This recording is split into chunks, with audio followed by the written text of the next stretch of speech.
प्रशांत किशोर जी चाहते हैं कि बाप पिए दारू और उसी पैसे से बेटा करे पढ़ाई। इसके लिए नीतीश कुमार जी को शराब बेचने की जरूरत नहीं है। तो प्रशांत किशोर जी थोड़ा फ्लैशबैक में जाइए, आप देखेंगे एक से एक प्रोफेसर आपको जदयू में, आरजेडी में, कांग्रेस में। तो आपका माल सबसे अच्छा है और हमारा माल खराब है कि आपकी पॉलिटिक्स क्या है। आपने कहा मैं सबसे अच्छे बिहार के लोगों को मूर्ख बनाने के, भ्रमित करने के कुछ नहीं कर रहे हैं। ये मैं फिर कह रहा हूँ कि जिस तरह से राष्ट्रपिता महात्मा गांधी जी को अपमानित किया गया। प्रशांत किशोर ने 2 अक्टूबर को अपनी पार्टी जन स्वराज को राजनीतिक दल के रूप में सभी के सामने लाकर खड़ा कर दिया है और तब से अब तक 2 अधिकारियों को, जो रिटायर्ड अधिकारी हैं, उनको नेता बनाया गया है। एक मनोज भारती जो कार्यकारी अध्यक्ष बने, मन से कहा गया कि ये है पढ़े लिखे विद्वान हैं, दलित समाज से आते हैं, एक नमूना शब्द का भी इस्तेमाल किया गया था। और कल तराड़ी में जो विधानसभा उपचुनाव होने वाले हैं, वहाँ से रिटायर पूर्व सैनिक जो है एसके सिंह को सामने लाया गया कि ये तराड़ी से उम्मीदवार बनेंगे। और प्रशांत किशोर लगातार कह रहे हैं कि भाई पढ़े लिखे बुद्धिजीवी को जो है वो आगे लाकर बिहार को जो है वो बदलेंगे। मेरे साथ एनडीए के सहयोगी हैं आरएलएम के प्रवक्ता राहुल जी। आपको नहीं लगता है कि भाई यहाँ पे जो भ्रष्ट नेता है उनसे बिहार को निकालने की कोशिश प्रशांत किशोर कर रहे हैं, पढ़े लिखे बुद्धिजीवी वर्ग के लोगों को सामने ला रहे हैं, बड़े बड़े अधिकारियों को पार्टी में शामिल करा रहे हैं, उनको फ्रंट पर लाकर राजनीति करवा रहे हैं? प्रशांत किशोर जी जो राजनीति कर रहे हैं, मुझे लगता है कि वो मूर्ख बनाने वाली राजनीति है। किसको मूर्ख बना रहे हैं? जनता को, बिहार की जनता को वो भ्रम में डाल रहे हैं, भ्रमित कर रहे हैं। और देखिए, इन्होंने मनोज भारती जी को कहा कि भाई हमने सबसे अच्छा नमूना, पढ़ा लिखा नमूना इस्तेमाल किया। चलिए भाई, नमूना का अलग अलग अर्थ होता है, लेकिन बिहार में नमूना का मतलब क्या होता है आप भी जानते हैं। ब्यूरोक्रेट हैं। कल तरारी से पूर्व सैन्य अधिकारी कृष्ण कुमार सिंह जी को लाया गया है, अच्छी बात है। लेकिन क्या बिहार की राजनीति में, इस देश की राजनीति में जिनको सबसे अच्छा बताया जा रहा है, क्या वो मॉडल पूर्व सैन्य अधिकारी, पूर्व ब्यूरोक्रेट, पूर्व जस्टिस, पूर्व प्रोफेसर, क्या ऐसे लोगों को लाने से सबसे अच्छा हो जाता है? और अगर सबसे अच्छा का ये मॉडल है तो प्रशांत किशोर जी थोड़ा फ्लैशबैक में जाइए। इस देश ने, बीजेपी ने जनरल वीके सिंह को चुनाव लड़ाया, संसद पहुंचाया। अभी इस देश के जो विदेश मंत्री हैं एस जयशंकर, वो आईएएस अधिकारी हैं, रहे हैं। रंजन गोगोई सुप्रीम कोर्ट के चीफ जस्टिस रहे हैं, उनको बीजेपी ने राज्यसभा भेजने का काम किया। क्या ये मॉडल पहली बार बिहार के अंदर या देश के अंदर लाया गया है? बिहार के अंदर बीजेपी ने आरके सिंह को आरा से सांसद बनाया। और छोड़िए, बिहार के वर्तमान शिक्षा मंत्री सुनील जी आईपीएस अधिकारी रहे हैं। बिहार के अंदर मनीष कुमार वर्मा जी अभी जदयू में पूरे बिहार के अंदर घूम रहे हैं। आईएएस उन्होंने छोड़ा है अभी, वो तो रिटायर्ड भी नहीं है, वो तो उन्होंने मौजूदा नौकरी को छोड़ करके जेडीयू ज्वाइन किया। इसके पहले आप देखेंगे बिहार के अंदर 1-2 नहीं, कई, मीरा कुमार, कांग्रेस ने भी ये प्रयोग किया है। नटवर सिंह विदेश आईएफएस अधिकारी थे नटवर। पूरे देश के अंदर अलग अलग पार्टियां, चाहे वो कांग्रेस हो, चाहे वो बीजेपी हो, चाहे वो आरसीपी सिंह जैसे लोग हों जो लंबे समय से बिहार की राजनीति में सक्रिय रहे, तमाम मॉडल हैं ब्यूरोक्रेट्स को, पूर्व सैन्य अधिकारियों को, पूर्व चीफ जस्टिस को, हाई कोर्ट के चीफ जस्टिस को, इन तमाम लोगों को मुख्यधारा की राजनीति में लाने का काम पहले हो चुका है। तो ये जो बताया जा रहा है ना कि हमारा माल सबसे अच्छा है, तो भाई इसका क्राइटेरिया क्या है प्रशांत जी?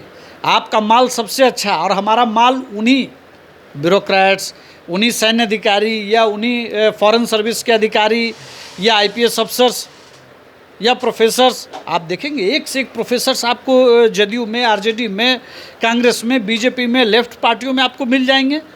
तमाम दिग्गज पढ़े लिखे लोग मिल जाएंगे आपको। जवाहरलाल नेहरू यूनिवर्सिटीज़ के कभी बड़े बड़े प्रोफेसर रहे, दिल्ली यूनिवर्सिटी के रहे, तमाम लोग राजनीति में गए हैं। तो आपका माल सबसे अच्छा है और हमारा माल खराब है, ये कौन सी ब्रांडिंग हो रही है भाई? सिवाय इस बात के कि आपने बिहार में राष्ट्रपिता महात्मा गांधी जी को अपमानित करने का काम करने के सिवाय आपने कुछ नहीं किया है। आपके पास सिर्फ एक विरासत है, वो ये कि आपको आदरणीय प्रधानमंत्री नरेंद्र मोदी जी, मुख्यमंत्री नीतीश कुमार जी या ममता बनर्जी जी या इस तरह के जो तमाम लोग हैं, अलग अलग पार्टियों के लीडर रहे हैं, जो जनता के बीच लोकतांत्रिक सिस्टम में रह करके अपने को तपाया है, उसको उन्होंने आपने प्रचार प्रसार में सहयोग किया है। ये आपके पास एक विरासत है। इसके अलावे ना आपके पास नैतिकता की विरासत है, ना कोई विचारधारा की विरासत है। आज बीजेपी की एक विचारधारा है, कांग्रेस की एक विचारधारा है, जेडीयू की एक सामाजिक विचारधारा हो, समाजवादी विचारधारा है, लेफ्ट की एक साम्यवादी विचारधारा है। भाई मैं तो पूछूंगा प्रशांत जी से कि आपकी पॉलिटिक्स क्या है। आपने कहा मैं सबसे अच्छे लोगों को चुनाव में लाऊंगा, तो अगर दो ब्यूरोक्रेट अगर एक ही सीट से लड़ गए, चलिए आपका यही मॉडल मैं मान लेता हूँ, एक ही सीट से दो ब्यूरोक्रेट, जो विपक्ष का लीडर आपके होगा वो भी ब्यूरोक्रेट, आपका भी ब्यूरोक्रेट, तो आपके पास कौन सा ऐसा फॉर्मा या क्राइटेरिया है जिससे आप बताएंगे नहीं मेरा वाला अच्छा है? सिवाय बिहार के लोगों को मूर्ख बनाने के, भ्रमित करने के कुछ नहीं कर रहे हैं ये। और इनके पास प्रचार प्रसार और ब्रांडिंग के लिए अज्ञात सोर्सेज से तमाम फंडिंग है, उसको ये डिस्क्लोज भी नहीं करेंगे। तमाम पॉलिटिकल पार्टियों को, चाहे बिहार हो चाहे देश हो, उनको बताना पड़ता है कि भाई आप कहाँ से फंडिंग जुटा रहे हैं ना आज की तारीख में। लेकिन इतने दिनों से पदयात्रा निकाल रहे हैं, तमाम ये कहते हैं, तो ये कहते हैं उसके जवाब में कि मैंने बहुत लोगों को मुख्यमंत्री बनाया है और वो हमको फंडिंग कर रहा है। तो उन मुख्यमंत्रियों का नाम उनको बताना चाहिए और वो कितने फंडिंग, उनको किस मुख्यमंत्री ने कितना फंडिंग किया है, ये बिहार की जनता को बताना चाहिए। क्या बिहार की जनता, क्या बिहार की ज़मीनें, क्या बिहार के अंदर शराब परोस करके बिहार का भला होगा? क्या कारपोरेट्स को आपने कुछ वादा किया है? क्या बिहार की ज़मीनों को देने का वादा किया है या कुछ और वादा किया है? आखिर इतनी फंडिंग, और दूसरे राज्यों के मुख्यमंत्री क्यों फंडिंग करेंगे बिहार के लिए? तो चीज़ों को समझना चाहिए बिरजू जी। और जिस तरह से मैं फिर कह रहा हूँ कि जिस तरह से राष्ट्रपिता महात्मा गांधी जी को अपमानित किया गया और उनके सामने बार बार कहा गया शराब खोलेंगे, शराब बेचेंगे और शिक्षा लाएंगे। आज बिहार के अंदर, मैं अगर बहुत पीछे ना जाऊं, तो इसी 2 साल के अंदर बिहार के अंदर शिक्षा में बड़े परिवर्तन हुए हैं। शिक्षकों की भर्ती की प्रक्रिया बेहतरीन हुई है, शिक्षकों को समय से स्कूल ले जाने की प्रक्रिया ठीक हुई है, बच्चों को हर महीने परीक्षा देना है इसकी प्रक्रिया ठीक हुई है, कैसे उसको बेहतर शिक्षा दी जाए इसके लिए प्रयास किया जा रहा। तमाम प्रयास बिहार के अंदर कैसे गरीब गुरबा को अच्छी शिक्षा मिले, बेहतर शिक्षा मिले, उसके प्रयास हो रहे हैं। उसके लिए नीतीश कुमार जी को शराब बेचने की ज़रूरत नहीं है, आपकी मंशा ठीक होनी चाहिए। प्रशांत किशोर जी चाहते हैं कि बाप पिए दारू और उसी पैसे से बेटा करे पढ़ाई, ये संभव है? नीतीश कुमार जी, एनडीए, बीजेपी, हमारे नेता आदरणीय उपेंद्र कुशवाहा जी, चिराग जी, मांझी जी का एक ही संकल्प है कि बिहार के अंदर सुख चैन हो, अमन शांति हो, शराब का सेवन ना हो। इसके लिए अगर 10 तरह से लोगों को समझाने की ज़रूरत पड़े, प्रशिक्षित करने की ज़रूरत पड़े, वो सब करेंगे। लेकिन जो गांधी जी ने रास्ते बताए हैं उस रास्ते पर कैसे चला जाए, ये संकल्प एनडीए का है, ना कि गांधी जी को बेचने वाले लोग।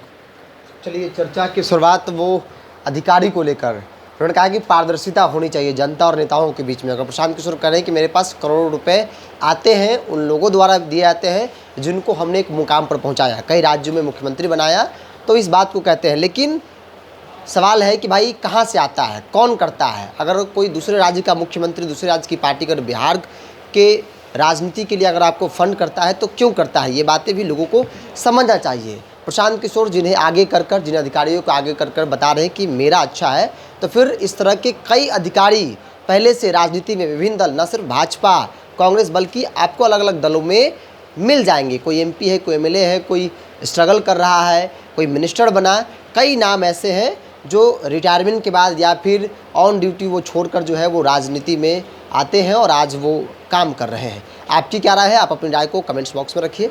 इसको इतना ही, देखते रहे इंडिया टॉप। नमस्कार।